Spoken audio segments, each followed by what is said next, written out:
For nearly a decade, Amanda controlled who walked through the doors of Linden & Co. Inns, an upscale restaurant in Beverly Hills. With a sharp eye and unspoken rules, she decided who belonged and who didn't. To her, exclusivity wasn't just about reservations. It was about appearances. But one afternoon, when a well-dressed black family entered, Amanda made a decision she would regret. Without hesitation, she dismissed them. Minutes later, everything changed. Her boss, the general manager, panicked. The family wasn't just wealthy. They owned the entire restaurant. And now, Amanda was about to face a reckoning she never saw coming. The afternoon lull had settled over Linden & Co., the perfect calm before the evening rush. The restaurant hummed with the quiet murmur of well-dressed patrons sipping wine, forks clinking against porcelain plates, and waiters moving with practiced precision. Amanda stood behind the hostess stand, surveying the room with the confidence of someone who believed she had mastered her domain. Then, the door swung open. Her gaze flicked up instinctively, scanning the new arrivals. A black family of 4 stepped inside. A man in a perfectly tailored suit, a woman in a flowing silk blouse, and 2 children. A teenage boy adjusting his tie awkwardly and a young girl clutching a small designer handbag. They carried themselves with effortless grace, their presence natural, as if they had been here before. But Amanda barely registered that. Her mind had already made a decision. Something felt off. She had seen it before. Black guests occasionally dined here, usually as part of a high-profile group, a business meeting, or a celebrity gathering, but a whole family walking in on their own. Without hesitation, she straightened her posture, her hand resting on the stand, her expression polite but firm. "Can I help you?" she asked, her voice carrying the crisp authority she always used when subtly turning people away. The man, calm and assured, offered a polite smile. "Yes, we'd like a table for 4. Amanda didn't even glance at Huss, the reservation book. "I'm sorry, but we're fully booked." A flicker of something unreadable crossed the man's face, but he didn't react the way she expected. He didn't sigh in disappointment or glance at his wife for reassurance. Instead, he simply looked around the restaurant. "That's strange," he said, his voice steady. "There are plenty of empty tables." Amanda's fingers curled slightly on the stand. She didn't like this. Most people would have accepted the rejection and left. But this man, he was challenging her, not aggressively, but with quiet curiosity that unsettled her. "We're holding those tables for reservations," she said smoothly, the lie slipping from her lips without hesitation. The wife glanced around again, her lips pressing together, but she remained silent. The children, still standing quietly beside their parents, were watching. Amanda could feel it. The unspoken tension. The father exhaled slowly, his composure unshaken. "All right," he said, his voice even. "We'll wait." Amanda's jaw tightened. "I'm afraid there won't be any openings tonight." "Oh, sort of pause." The wife shifted her handbag from one arm to the other. The boy glanced between his parents, and the girl adjusted the strap of her purse. They weren't leaving yet. The father gave a small nod, as if he had expected this. "In that case, I'd like to speak with the manager." Amanda's polite mask slipped just for a second. So he was one of those, thinking that asking for a manager would change anything. "The manager isn't available right now." The wife finally spoke, her voice calm. "You sure you don't want to call your manager?" Amanda scoffed. "I'm sure." The woman gave a small, knowing smile. "All right." And with that, they turned to leave. The boy walked out without looking back, but the little girl did, just once.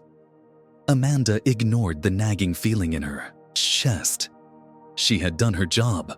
The restaurant's exclusivity remained intact. Or so she thought. Amanda exhaled, shaking off the strange tension that lingered after the family walked out. It was just another routine moment, another quiet decision to maintain the restaurant's exclusivity. She had done this countless times before. But before she could fully settle back into her usual rhythm, the glass doors hadn't even swung shut when a sharp voice cut through the restaurant's hushed elegance. "Amanda, where are they?" She turned, startled, as Paul, the general manager, stormed out from the back office. His usual sluggish demeanor was gone. His eyes, wide and frantic, darted around the room before landing on her. "Who?" she asked, caught off guard by his urgency. Paul took a sharp breath, his voice dropping to a tense whisper. "The family that just walked in. Where are they?" Amanda blinked, confused. "They left." Paul's face went white. He ran a shaky hand through his thinning hair, muttering something under his breath before spinning toward the door. "Damn. Eat." Before Amanda could process what was happening, Paul yanked the door open so fast that the hostess stand wobbled. He stepped outside, his head swiveling left and right as if searching for someone. The unease in Amanda's chest grew. Why did he care so much about a group of walk-ins? Since when did Paul, who barely glanced at guests unless they were high-profile, VIPs, chase after rejected customers? The restaurant had grown quiet, the usual soft hum of conversation dimming as a few customers turned to watch the unexpected scene unfolding. Through the glass, Amanda saw Paul spot them. Just a few steps down the sidewalk, the man was speaking to his wife, his hand resting lightly on her back, his posture still calm. Paul called out, his voice urgent. The man stopped. Even from inside, Amanda could see the shift in Paul's body language, the stiff shoulders, the hurried gestures, the way his head nodded repeatedly in apology. Something cold trickled down her spine. Outside, the wife turned slightly, unreadable. The teenage boy stood rigid beside her, the little girl still clinging to her father's sleeve. Paul kept talking, his hands moving in quick, anxious gestures. And then, after a moment, the man gave a single nod. He turned, and with quiet authority, led his family back toward the restaurant. Amanda's stomach twisted. The glass doors opened again, and as the family stepped back inside, the entire atmosphere of the restaurant shifted. Conversations softened. Forks clinked against plates. A waiter near the bar straightened his posture, sensing the weight of something unspoken filling the air. Paul walked beside the man now, his expression unnervingly careful. His usual gruff confidence had vanished, replaced by something bordering on fear. Amanda had never seen him like this. The man's posture remained the same, calm, composed, but there was something in his measured steps that commanded attention. Amanda stood frozen behind the hostess stand, her hands gripping the edges tightly. Her mind raced with questions she wasn't sure she wanted answered. And then Paul's voice, strained but respectful, broke the silence. "Please, Mr. Bennett, right this way." Amanda's breath hitched. The name hit her like a slap. Bennett. Leon Bennett. Her blood ran cold. She had read about him, everyone had. A billionaire, a self-made entrepreneur, a powerhouse in business, and, most importantly, the owner of Linden & Co. Amanda's entire world tilted. This wasn't just some wealthy family trying their luck at an exclusive restaurant.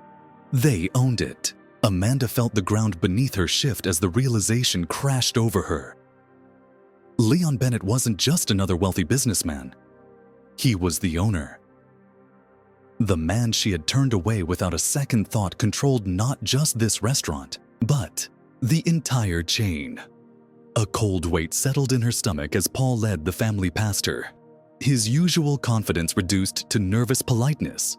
Leon Bennett walked with the same quiet composure he had shown earlier. But now, every step felt heavier, more deliberate. His wife, Camille, moved with equal grace, her expression unreadable. Their children followed closely, the teenage boy keeping his shoulders squared, the little girl still holding onto her father's sleeve. They weren't here to cause a scene. They didn't need to. Their presence alone sent a message louder than words. Paul, sweating despite the cool air inside, guided them toward the most exclusive booth in the restaurant, a private table near the floor-to-ceiling windows, usually reserved for VIPs. Amanda watched in silence, her breath coming in shallow, uneven gasps. This couldn't be happening. Leon slid into the booth with the ease of someone accustomed to spaces like this. Camille took her seat beside him, her manicured fingers resting lightly on the table. Their son followed, his posture still stiff, while their daughter climbed into her seat, setting her small handbag beside her with quiet precision. Paul, still standing, wiped a thin sheen of sweat from his forehead. "Mr. Bennett, I am so—" Leon lifted a hand, stopping him mid-sentence. The movement wasn't aggressive, but it was enough to silence Paul instantly. He exhaled, then finally turned his attention to Amanda. "What's your name?" Her throat tightened. For the first time in years, she felt small in the very place she had ruled over. She opened her mouth, but her voice barely rose above a whisper. "Amanda." Leon studied her, not with anger, not with cruelty, but with the kind of quiet scrutiny that made her skin crawl. He wasn't reacting emotionally. He was assessing her, weighing her. Finally, he spoke again. "Tell me, Amanda, what exactly made you turn my family away?" The words struck like a hammer. The weight of them pressed down on her, making it hard to breathe. Around her, the restaurant had fallen into silence. Conversations had stopped. Silverware rested untouched on plates. She could feel the eyes on her now. Curious, judgmental, waiting. What could she say? That she had made a split-second judgment based on nothing but her own biases? That she had looked at them and decided, without reason, that they didn't belong? That her idea of exclusivity had never been about reservations or fine dining, but about something far uglier? She opened her mouth, but nothing came out. Paul shifted uncomfortably. "Mr. Bennett, Leon didn't take his eyes off Amanda. Was it a misunderstanding? His voice was sharp as glass. Amanda's stomach twisted. It wasn't, and they all knew it. Camille finally spoke, her tone calm but deliberate. "Is this how you treat all your guests, Amanda?" Amanda wanted to disappear. She could feel the walls closing in, the weight of her own choices suffocating her. She had spent years controlling who got to stay. Now, she was the one being judged. The silence in the restaurant was suffocating. Amanda's heart pounded, her pulse roaring in her ears.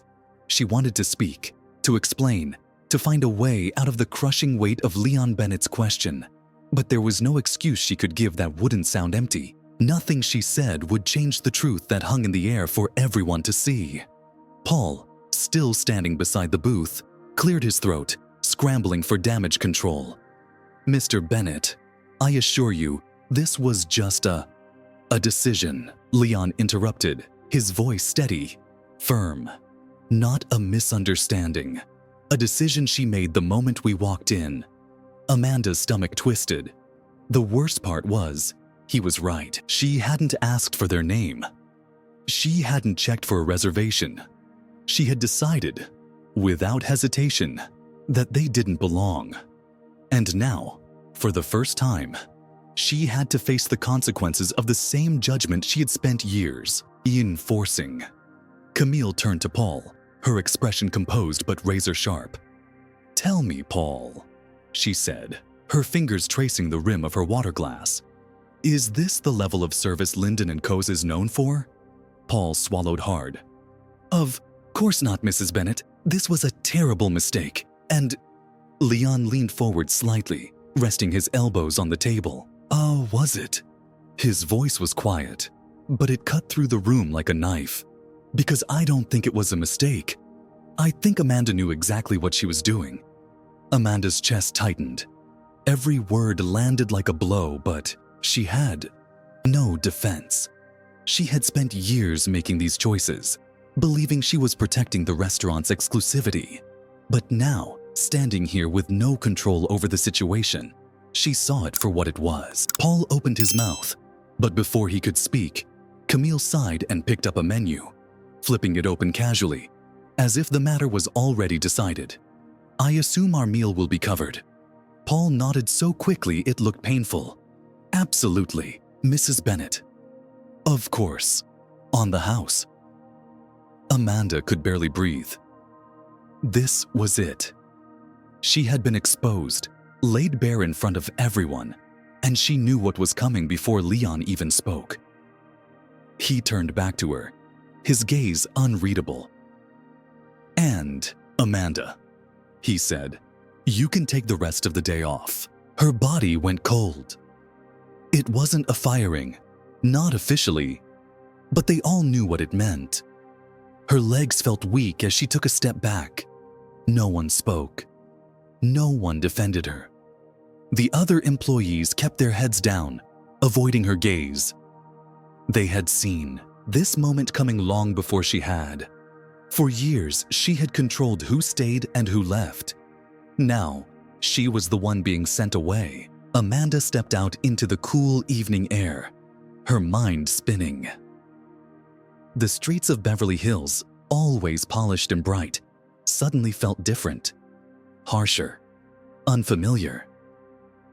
For years, she had walked past these storefronts with quiet confidence, believing she understood this world, believing she belonged. Now, for the first time, she felt small. Her fingers trembled as she reached for her phone, but she had no one to call. What would she even say? That she had been sent home? Not because of a simple mistake, but because of a choice she had made. A choice she couldn't take back. She had spent years justifying the way she screened people, who she welcomed, who she discouraged.